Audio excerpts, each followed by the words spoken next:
ছজন মহিলার একটি দলে 55 এবং 60 বছর বয়সের দুজন মহিলার পরিবর্তে দুজন মহিলা এসে সকলের গড় বয়স 2 বছর বৃদ্ধি পায়।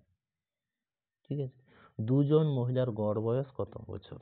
ঠিক আছে, তাহলে দেখা যাক। আমাদেরকে বলেছে 55 বছর বয়সে এবং 60 বছর বয়সের দুজন মহিলা।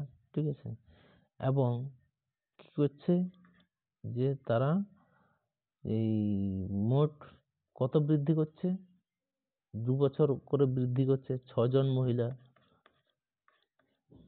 তাহলে দেখা যাক, এটা গুণ যোগ করলে 115 আসছে, আর এইদিকে 12, 127।